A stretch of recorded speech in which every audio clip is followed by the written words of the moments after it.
Hi, I'm Drina Burton, and I'm going to show you my recipe for home-style chocolate chip cookies. Now, I know what you might be thinking. Cookies, vegan, probably dry, bland, not very interesting. I know, I've had my share of bad vegan cookies, and probably you have too. But you know, I've made it a mission of mine as a vegan cook to show people that vegan cookies can be fabulous. And like the cookies that you grew up with as a kid, tender, moist, buttery tasting, I'm going to show you just that cookie today with my home-style chocolate chip cookies. Now, this is a basic recipe. I cook very simple, bowl and spoon. So we're going to get started. All you need is a large bowl to mix, a couple of spoons, and your ingredients. Let's get started and mix our dry ingredients. We have some flour, and our sugar. We're going to add in our baking soda and baking powder, sea salt, and chocolate chips. So get all of this incorporated. Mix it through really well first before you add your wet ingredients. And that's because it's more difficult to get the dry ingredients mixed with the wet. You want to first get the dry incorporated. So that's nice, nicely done. And we're going to now mix our wet ingredients. So we're adding some pure vanilla extract to our maple syrup. And I'm adding it here right in the measuring cup, just because that's easy. You don't need to clean up any more dishes, do you? And some blackstrap molasses. Now, I've had people ask me, okay, do I need to use the blackstrap molasses? Well, it adds a tiny bit of a buttery flavor to this recipe, and because I'm not using butter, obviously, and I'm also not using Earth Balance margarine, this adds just that note of butteriness. So if you don't have it, it's not critical, but it does add a nice flavor. And finally, our oil. And that's it. We're going to mix that in. And now we're going to add that to our dry ingredients. So just create a little hole in the center and start to get that in there. So now we are combining our wet ingredients into the dry. And as you can see, I'm just folding it through, mixing it in. And I want to tell you here that sometimes, depending on the time of year that you're making this, the type of flour you're using, the humidity in the air, sometimes your batter can be really dense and heavy.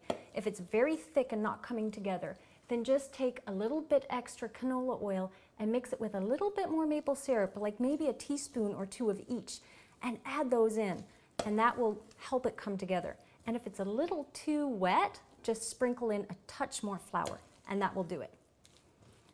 This is what you want right here. You don't need to mix it anymore. So now I'm going to scoop one of my cookies and just form it in your hands a little bit, pat it down, pop it onto the baking sheet. And as you can see, these are not perfect looking cookies, but that's the way I like them. And just continue to make them. I usually get somewhere between 11 to 12 cookies.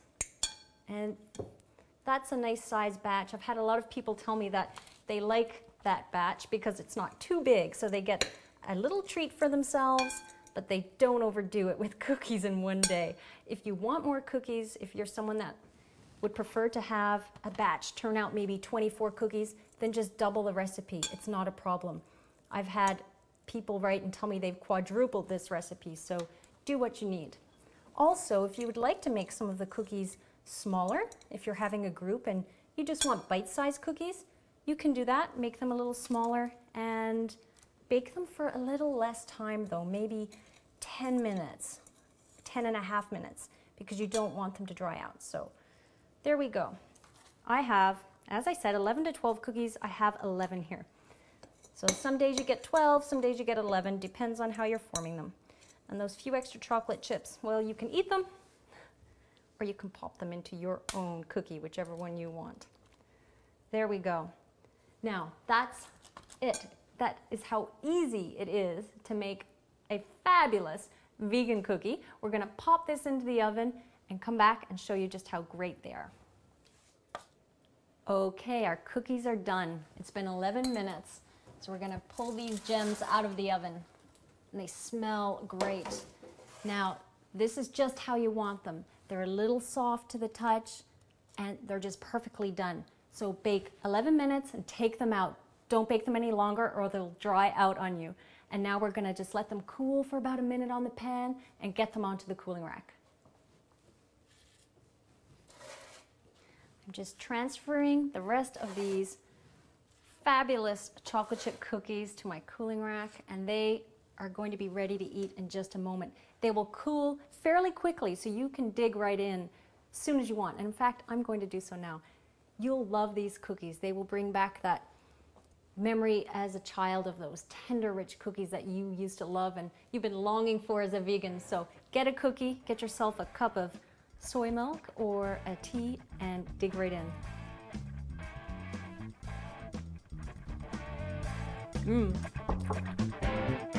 Thank you for joining me.